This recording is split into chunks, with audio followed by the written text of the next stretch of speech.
राधे राधे बोल। महाराज जी, अध्यात्म की ओर अपना सफर शुरू करने के लिए पहली सीढ़ी क्या है? प्रथम भगत संतन कर संगा। पहली सीढ़ी है संत महापुरुषों का संग करो। फिर दूसरी रतिमम कथा प्रसंगा। दूसरी सीढ़ी है भगवान के खूब लीला चरित्रों को सुनो।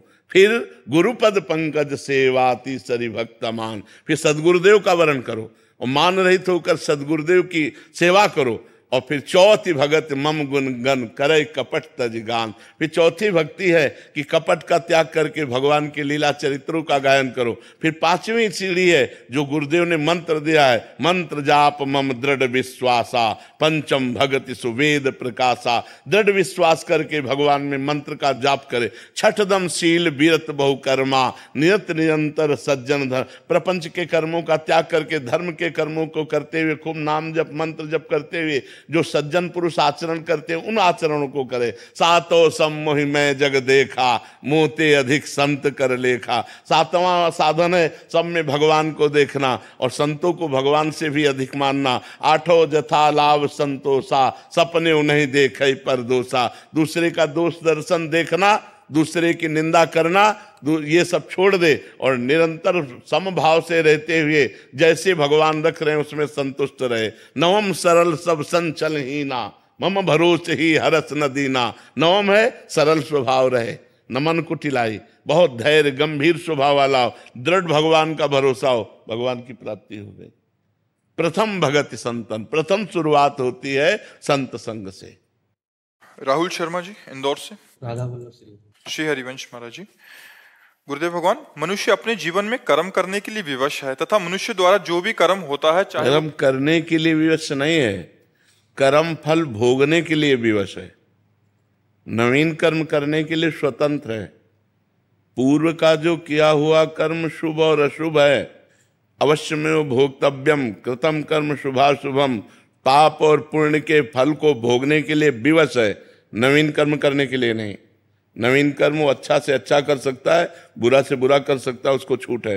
अब जो कर्म करोगे उसका परिणाम आपको आगे मिलेगा। समझ पा रहे हैं? कर्नल संजीव कुमार जी। प्रणाम।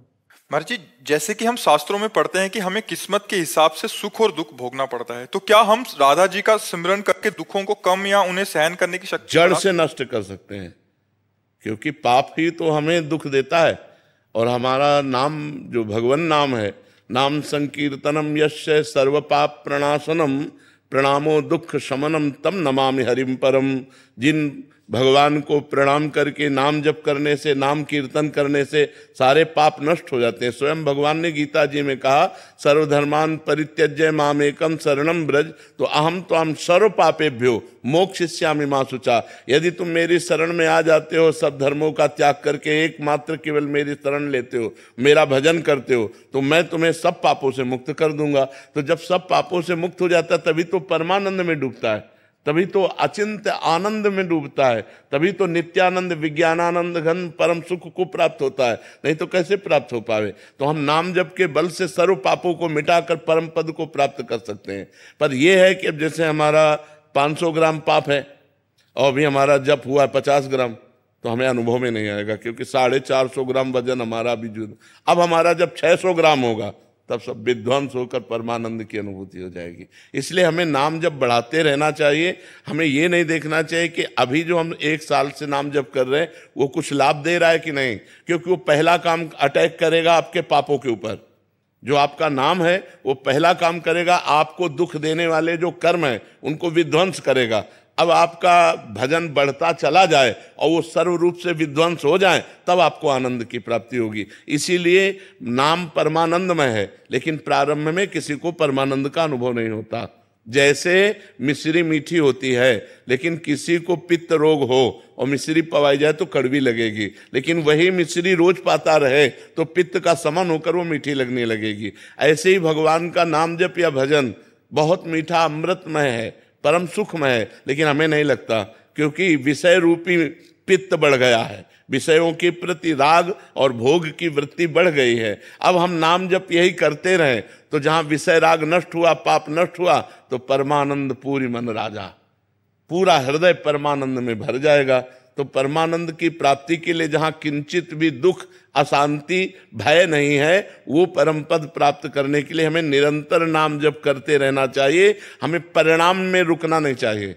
हो सकता है आप बहुत सुंदर नाम जप कर रहे हो और आपको भोगने के लिए दुख मिल रहा है, क्योंकि पूर्व का पाप अटैक कर रहा है इस समय। तो हमको चुपचाप दुख भोगते हुए नाम जप नहीं छोड़ना चाहिए। तो नाम जप समस्त दुखों का नाश करके परम सुख की प्राप्ति करा देगा, परम शांति की प्राप्ति करा देगा। अनुपमा कुमारी जी, मधुबनी, बिहार से।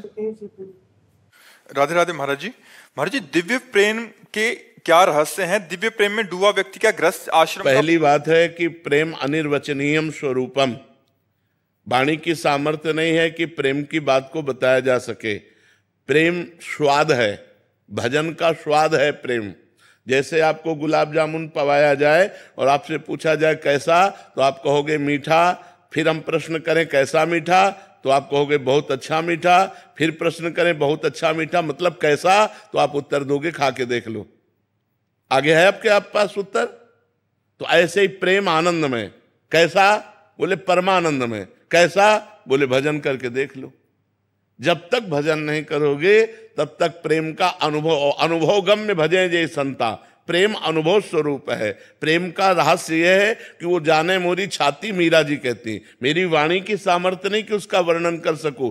सूक्ष्मतरम अनुभव स्वरूपम प्रतिक्षण वर्धमानम, जो प्रेम का स्वरूप है, कामना रहितम, कोई कामना नहीं, और वो हृदय के अनुभव का विषय, वो वाणी का विषय नहीं है। जो निरंतर नाम जप करते हैं, भगवान की लीला कथा सुनते हैं, भगवान की सेवा करते हैं, पापाचरण का त्याग करते हैं, धीरे धीरे उनके हृदय में भगवान से प्रेम प्रकट होने लगता है। और जब प्रेम प्रकट होने लगता है तब और कछु न सुहाए, कुछ अच्छा नहीं लगता। नहीं खान पान ते भावे है, नहीं कोमल वसन सुहावे है, सब विषय लगे ते खारा है, हरि आशिक का मग न्यारा है। नारायण हरि भजन में ये पांचों न सुहात, विषय भोग, निद्रा, हंसी, जगत प्रीति, बहुबात, ये अच्छा नहीं लगता। निरंतर भजन करते हुए रोने को मन होता है। मैं अपने प्यारे के लिए रो कैसे प्राप्त करूं? कोई उपाय नहीं दिखाई दे रहा। हा कृष्ण, हा राधा, आप कृपा करो, आप मिल जाओ। वो रात दिन फिर रोना शुरू हो जाता है। और बिन रोए किन पाइया प्रेम प्यारा मीत, जहां रोना शुरू हुआ प्रेम का प्रादुर्भाव हुआ, और प्रेम से ही प्रकट हो जाते हैं भगवान। जहां हमारे हृदय में प्रेम प्रकट होता है तो हरि व्यापक सर्वत्र समाना, और प्रेम ते प्रकट हो ही मैं जाना। भगवान जहां देखे इसके हृदय में प्रेम प्रकट हुआ तो भगवान हृदय में ही प्रकाशित हो जाते हैं। प्रेम अनिर्वचनीयम है, उसका वाणी के द्वारा वर्णन नहीं किया जा सकता। क्या गृहस्थ आश्रम में इसका पालन किया जा सकता है? बिल्कुल, गृहस्थ आश्रम और विरक्त आश्रम ये सब शरीर धर्म है। विरक्त और गृहस्थ ये शरीर होते हैं। अगर हमारा मन, तो चक्रवर्ती सम्राट महाराज अम्बरीश, विरक्त महात्मा दुर्वासा जी, विरक्तता की चरम सीमा दुर्वासा जी, एक वलकल की लंगोटी लगाकर दूब का रस पीने वाला, और चक्रवर्ती सम्राट, अनेक रानियां और समस्त वैभव, फेल हो गया महात्मा विरक्त उनकी भक्ति के आगे। सावई मना कृष्ण पदारविंदयो, मन कृष्ण के चरणों में लगा। चक्रवर्ती सम्राट है और इनको अपनी तपस्या का अहंकार है। तो पूरा चरित्र पढ़ के देख लो, अम्बरीश और दुर्वासा चरित्र। तो इसलिए ये भ्रम हटा दो कि हम गृहस्थ में हैं और हमसे भजन नहीं हो सकता, या हम भक्ति की ऊंचाई नहीं प्राप्त कर सकते, या जो महात्मा लोग गति प्राप्त करते वो हम नहीं प्राप्त कर सकते। नहीं, आप प्राप्त कर सकते हो, पर आप अपने धर्म के अनुसार चलो तब। गृहस्थ धर्म सबसे बड़ा धर्म है। जितने भी विरक्त महात्मा हुए पैदा कहाँ हुए? जितने भी विरक्त महात्मा हुए उनका पोषण कौन करता है? गृहस्थ आश्रम। आप वस्त्र देते हैं, आप भोजन देते हैं, आप फल देते हैं, जिनको खाकर हम भजन करते हैं, साधना करते हैं। हम पैदा हुए गृहस्थ में, हम पल रहे हैं गृहस्थों से, और हम रह रहे हैं गृहस्थों के बीच में। तो ये मत मानो कि हम गृहस्थ हैं तो हमारा जीवन मतलब वो जैसा महात्मा लोगों का जीवन है वैसा नहीं। एक महात्मा मांग करके खाता है तुम्हारे घर से, और तुम उसको खवा कर भजन करते हो, और वो तुमसे मांग के खा के भजन करता है। इसी में देख लो कौन श्रेष्ठ है। तुम उसको खवा करके भजन कर रहे हो, बस भजन की खास बात है। वो अकेले खा करके भजन कर रहा है, तुम पूरे परिवार का पोषण करके समाज को लेकर के भजन कर रहे हो, तुम्हारा महान धर्म है। बस चूक ये हो जाती कि गृहस्थ धर्म में रहते हुए पापाचरण और आसक्ति इतनी प्रबल है कि भजन करना बड़ा कठिन है। अगर ये चूक सुधार लो तो आपको भी वही गति मिलेगी जो एक महात्मा को गति मिलती है, वही आपको गति मिलेगी। पूजा जी बेंगलोर से। राधे राधे महाराज जी। महाराज जी, आत्मा तो अमर होती है और मरने वालों का दुख नहीं करना चाहिए, लेकिन इस देह के दुख को कैसे दूर करें कि हमारे साथ जो माता पिता थे उनको इतना प्रेम देखो, करते थे। जब तक ज्ञान नहीं होगा तब तक मोह जो है ये पीसता रहता है, किसी को भी हो। मोह पास ऐसे फांसी की तरह है, वो पूरे जीवन बर्बाद कर देती है। और इसी मोह को जब तक नष्ट नहीं किया जाएगा तब तक भगवान की प्राप्ति नहीं होती। मोह गए बिनु राम पद, होई न दृढ़ अनुराग। जननी जनक बंधु सुतदारा, तनु धन धाम सुहृद परिवारा। सबकी ममता ताग बटोरी, मम पद मनहि बांध बर डोरी। जब तक ज्ञान नहीं होगा और सबकी ममता भगवान के चरणों में समेट के नहीं लगेगी, तब तक जीव को तो ये दुख होता ही रहेगा कि वो मरा, वो बिछो हुआ, वो जन्मा तो आनंदित हुआ, मरा तो दुखी हुआ। यही सुख दुख का पूरा चक्र चल रहा है जिसमें सब पिस रहे हैं। चलती चक्की देख के दिया कबीरा रोए, और दो पाटन के बीच में साबित बचा न कोई। ये जो सुख दुख के पाटन है ना, द्वंद्व है ना, इसी में सब पिस रहा है। तो चलती चक्की देख के दिया कमाल ठठाए, और रहा है सहारे कील के तो बाल न बाका जाए। जो चक्की पूरी सबको पीस डालती है, लेकिन जो दाना सकिल के कील के सहारे हो गया उसका कुछ नहीं बिगड़ता। कील है भगवान, इस संसार रूपी चक्की को चलाने वाले भगवान है। जो भगवान की शरण में चला गया बाल न बाका जाए, वही बच सकता है। इसलिए नाम जप करो, भगवान से प्रार्थना करो कि हमारे अंदर मोह का नाश हो जाए। नहीं, मोह में ही तो सारा जगत फंसा हुआ है, इसी मोह में फंसकर ही दुर्गति को प्राप्त होता है। गोपाल जी पलवल से। राधे राधे राधे महाराज जी। महाराज जी, आत्मा अजर अमर अविनाशी है। हमारे स्थूल शरीर से जो शुभ और अशुभ कर्म होते हैं उनका फल कौन भोगता है और कहाँ भोगता है? क्योंकि शरीर तो नाशवान है। स्थूल शरीर, सूक्ष्म शरीर, कारण शरीर और तीनों शरीरों को प्रकाशित करने वाला आत्मा अब अपने स्वरूप को भूल करके अंतःकरण के मैं धर्म में, अंतःकरण में 4 धर्म है। संकल्प विकल्प करना मन का कार्य है, निश्चय करना बुद्धि का कार्य है, उस विषय का चिंतन करना चित्त का कार्य है, और क्रिया को स्वीकार करना कर्ता भाव अहंकार। ये अंतःकरण धर्म के अहंकार में आत्मस्वरूप भ्रमित होकर के स्वीकार कर लिया और वो देह भाव को प्राप्त हो गया। जैसे आप अपने को देह मानते हैं, अगर कह दें कि मैं देह नहीं मानता तो देह के सुख दुख का आपको अनुभव होता है। तो इसका मतलब आप अपने को तो जानते नहीं, केवल देह को जानते हैं। तो जो आपका स्वरूप है वो भ्रमित होकर के अंतःकरण के अहम धर्म को स्वीकार करके देहाभिमानी बन, अब देहाभिमानी बन करके वो सुख का कर्ता और भोक्ता, अहंकार विमूढ़ आत्मा कर्ता हमिति मन्यते, मैंने ऐसा किया, मैं ऐसा करूंगा, मैं ऐसा कर सकता हूं, इस भाव में फंसकर पुनरपि जननम पुनरपि मरणम पुनरपि जननी जठरे शयनम, उस अजन्मा अविनाशी को ये भोगना पड़ रहा है। बस यही शुद्ध ज्ञान हो जाए तो मोक्ष को प्राप्त हो जाए। अब ये ज्ञान प्राप्त करने के लिए साधना आवश्यक है। जैसे दूध में घी है, पर दूध में पूड़ी नहीं पका सकते आप, उसके लिए प्रक्रिया है।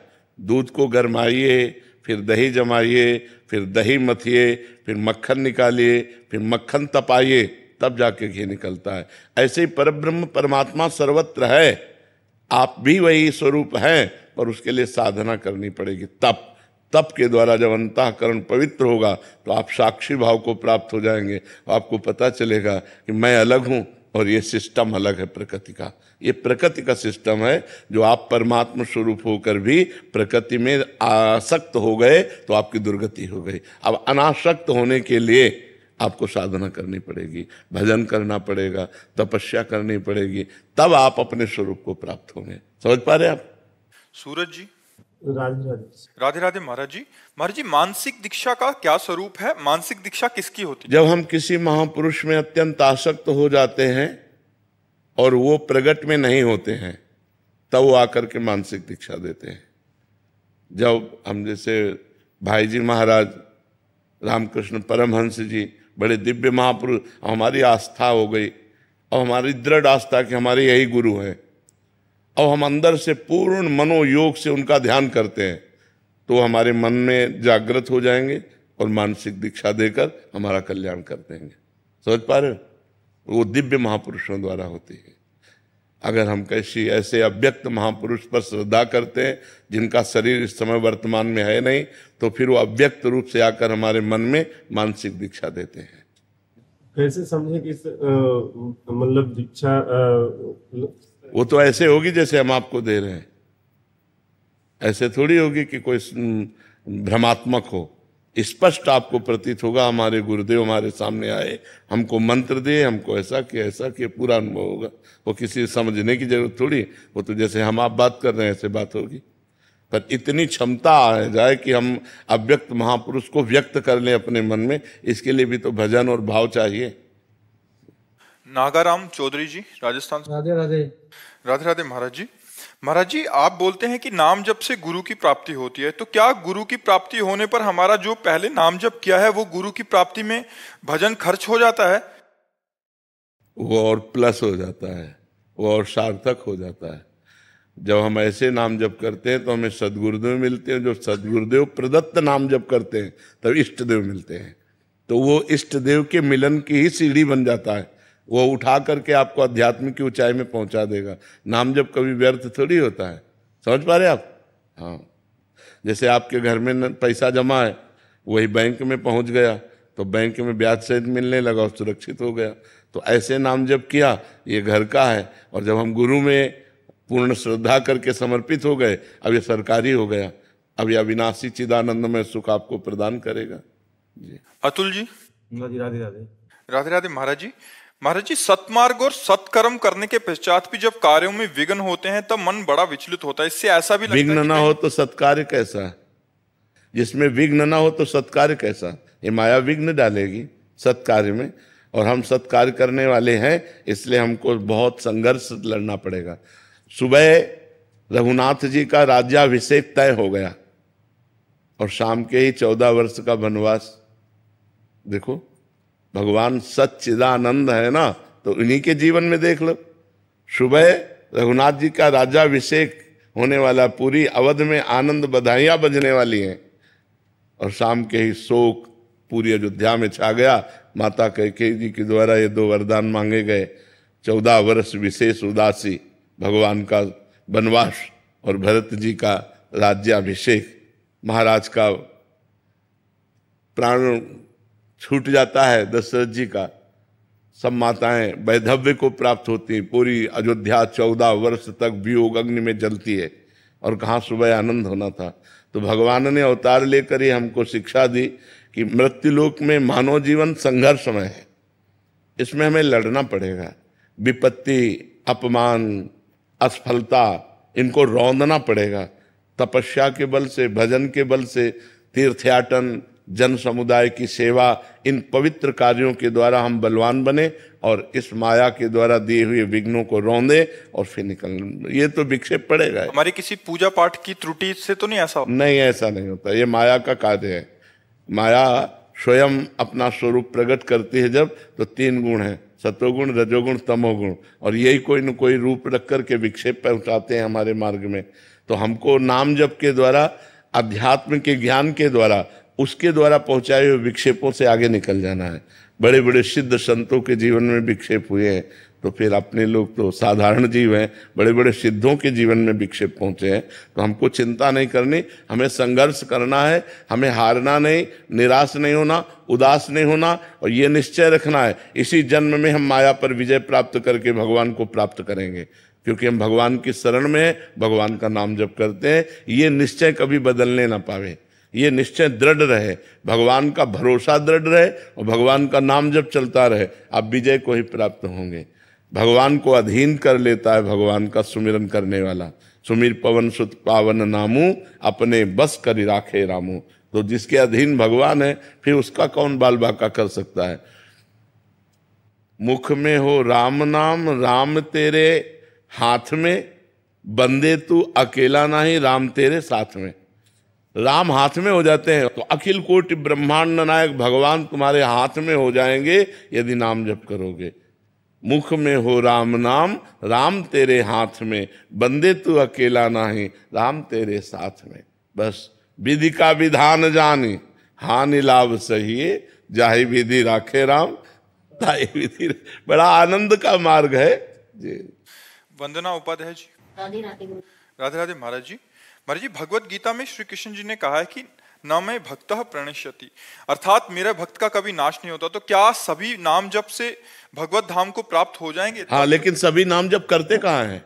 सभी भगवान के आश्रित कहाँ हैं? गीता जी में लिखा है कि जो दुष्कृति है, मूढ़ है, नराधम है, वो मेरी शरण में नहीं आते। रामचरितमानस में लिखा है, पापवंत कर सहज स्वभाऊ, भजन मोर ते भाव न काऊ, जो पे दुष्ट हृदय सोई होई, मोरे सन्मुखाव की सोई। तो सब कहाँ नाम जप करते हैं? सब कहाँ भगवान के शरण में? अगर ऐसा हो तो विश्व मंगल स्वरूप हो जाए, अभी राम राज्य छा जाए। यदि हम भगवान के शरणागत होकर पापाचरण का त्याग करके नाम जप करें, अभी हमारा मंगल हो जाए, अभी हमारा कल्याण हो जाए। अमित जी। राधे राधे महाराज। राधे राधे महाराज जी। महाराज जी, कभी ऐसी परिस्थितियां उत्पन्न हो जाती हैं कि हमारे द्वारा बनाया गया दैनिक नियम था जो नाम जप का, तो पूरा नहीं हो पाता। ऐसे में नियम भंग होने के कारण हमें नाम जप का पुण्य प्राप्त हो सकेगा या नहीं? अगले दिन फिर हम प्रयास, जैसे आपका 11 माला का नियम है, आज आपने 2 माला जप किया, तो अगले दिन की 11 और प्लस 9। अगर आपका 5-6 दिन छूट जाता है तो 4-4 माला बढ़ाते चले जाइए रोज दिनचर्या में और उनको पूरा कीजिए। इससे हमारा भजन बढ़ेगा, इससे हमारा सुकृत बढ़ेगा, इसमें हमारा मंगल होगा। नियम निष्ठा नहीं तोड़नी चाहिए। मतलब किसी समस्या में हम फंस गए, अब 10 दिन हमसे हमारी दिनचर्या नहीं हो पाई, तो अब हम 11वें दिन, मान लो 11 माला, तो 11 माला और 5 माला एक्स्ट्रा करते हैं। अब तब तक हम 5 माला एक्स्ट्रा करते चले जाएंगे जब तक हमारा 10 दिन का वो पूरा कवर नहीं हो जाएगा। ऐसे भजन किया जाता है। गृहस्थी में समस्याएं आ सकती हैं कि आप नियम पूरा नहीं कर सकते, तो उसको अगले दिन पूरा कीजिए, उसके अगले दिन पूरा कीजिए, 3 दिन में 4 दिन में उसकी कमी को पूरी कीजिए। समझ पा रहे हैं आप? सुनीता जी मेरठ से। श्री हरिवंश महाराज जी। महाराज जी, अगर भगवान के समक्ष किया गया संकल्प पूरा ना कर पाए तो प्रभु क्षमा कर देते हैं? अरे हम बच्चे हैं, हमारा क्या संकल्प? हमसे तो गलतियां होती ही रहेंगी, हमसे तो त्रुटि होती ही रहेंगी, पर प्रयास करें, जो हम नियम लें उसको पूरा करें, प्रयास करें। अगर हम प्रयास में असफल होते हैं तो भगवान नाराज क्यों होंगे? वो बहुत गंभीर पिता हैं, वो उदार शिरोमणि पिता हैं, हम उनके बच्चे हैं। बच्चों से त्रुटि हो जाए तो पिता नाराज थोड़ी होते हैं। वो तो बहुत बड़े हैं, बहुत कृपालु हैं, बहुत उदार हैं। पर हमें चाहिए कि हम जो नियम लें, जो संकल्प करें, उसे पूरा करना चाहिए। ऐसे सहसा संकल्प नहीं लेना चाहिए, लेकिन जो संकल्प ले उसे पूरा करें। अगर नहीं कर पाते हैं तो भगवान से निवेदन करें, प्रार्थना करें कि प्रभु हमें बल दो, मैं उस संकल्प को पूरा करूं। बकाया उसमें कोई हानि नहीं है कि कोई हानि हो जाएगी। वो मंगल भवन अमंगल हारी है, कभी अमंगल तो कर ही नहीं सकते जी। राम चौधरी जी। महाराज जी, आपके चरणों में कोटि कोटि प्रणाम। गुरुदेव भगवान, आपकी कृपा से नाम जप हो जाता है, लेकिन मेरे से और साधन नहीं बन पा रहे। जैसे कि मतलब कोई भी नियमावली हो या पाठ आदि हो, मेरी श्रद्धा चलेगा, बस केवल नाम जप करते रहो, इसी से भगवत प्राप्ति हो जाएगी। निरंतर नाम चलाते रहो, बस इसी से काम बन जाएगा। पर पापाचरण नहीं होना चाहिए, साइड में परहेज है, दवा के साथ साइड में परहेज है। अगर गंदे आचरण करोगे, पापाचरण करोगे, तो नाम जब उसी को भस्म करने में लगा रहेगा तो तुम्हें आनंद की अनुभूति कब होगी? इसलिए पापाचरण का त्याग करके यदि केवल नाम जप किया जाए तो नाम जप मात्र से ही भगवत प्राप्ति हो जाएगी, सब दुखों का नाश हो जाएगा, सर्वानंद हो जाएगा। भगवान का नाम सर्व सामर्थ्यशाली है। हर्षिता। महाराज जी, मेरा प्रश्न है कि हम अपने हर कार्य, हर परिणाम के लिए खुद को भगवान के चरणों में समर्पित कर देते हैं, तो क्या ये समर्पण हमें आलस्य प्रदान तो नहीं कर देगा? नहीं, कैसी बात करते? भगवान का समर्पण वीरता प्रदान करता है कि आलस्य? भगवान के चरणों में समर्पण कर देने का मतलब सर्व मंगलमय। और वो बहुत धन्यवाद है कि आप हर क्रिया को भगवान के चरणों में समर्पित करके करें। अगर ऐसा कुछ है कि भगवान सब कर देंगे और हम पापाचरण करते हैं, फिर गलत बात है, ये कायरता होगी। हम गंदे आचरण कर रहे हो, भगवान की कृपा से हमारा मंगल हो जाएगा, ऐसा कैसे हो रहा है? हम अच्छे कार्यों का संकल्प करते हैं, पर भगवान की शरण में होकर कि प्रभु अब आप देख लीजिए, अब मैं सतमार्ग में चल तो रहा हूं, पर मैं चलने लायक नहीं हूं, ना मैं इंद्रिय विजयी हूं, ना मैं काम विजयी हूं। प्रभु पर भरोसा आपका है कि आप मुझे जिता दोगे, आप मुझे निकाल दोगे, तो निकल जाएंगे। फिर भगवान की कृपा, ऐसे चला ही जाता है। ऐसे ही अहंकार करके थोड़ी सत्मार्ग में चला जाता है कि मैं ऐसा कर लूंगा, नहीं, भगवान की कृपा से हो जाएगा, प्रयास हमारा, सफलता भगवान की कृपा, ऐसे चला जाता है। पवन कुमार जी हिसार से। राधे राधे महाराज जी। महाराज जी, नौकरी लगने से पहले मेरी भगवान में आस्था बहुत थी, और जिससे मुझे नौकरी भी मिल गई, वैसे ही मेरी श्रद्धा से शादी भी हुई, बच्चा भी हो गया। अब धीरे धीरे महाराज जी आस्था और मतलब भजन कम क्यों होता चला जा रहा है? उसे बढ़ना चाहिए, भजन तो बढ़ना चाहिए। हमारी जब कामनाओं की पूर्ति होती है तो हम उसमें लिप्त हो जाते हैं, भजन को छोड़ देते हैं। जिनके कारण कामनाओं की पूर्ति हुई उस कारण को छोड़ देते हैं और क्रिया पर आसक्त हो जाते हैं। पत्नी, पुत्र, परिवार, मनोनुकूल मिल गया, भूल गए भगवान को। इसलिए हमें चाहिए कि हम अपना भजन और बढ़ावें, क्योंकि ये चीजें स्थायी नहीं है, ये स्थायी नहीं है। नौकरी भी छूट सकती है, पत्नी भी पधार सकती है, पुत्र भी पधार सकता है, आप भी पधार सकते हैं। ये मृत्यु लोक है, नाशवान है। फिर क्या हाथ लगेगा? न पत्नी साथ जाएगी, न पुत्र साथ जाएगा, न शरीर साथ जाएगा, न बैंक बैलेंस साथ जाएगा, न नौकरी साथ जाएगी। साथ जाएगा तो भगवान का नाम जाएगा ना। तो भजन क्यों छोड़ो यार? भजन तो बहुत भाग्य से करने को मिलता है। यदि थोड़ा भी मन भजन में लग रहा है तो उसको और बढ़ाना चाहिए, उसको छूट नहीं देनी चाहिए। भजन हो ना हो चलेगा, ऐसा नहीं, ठीक है, भजन करो जी। चेतन जी दिल्ली से।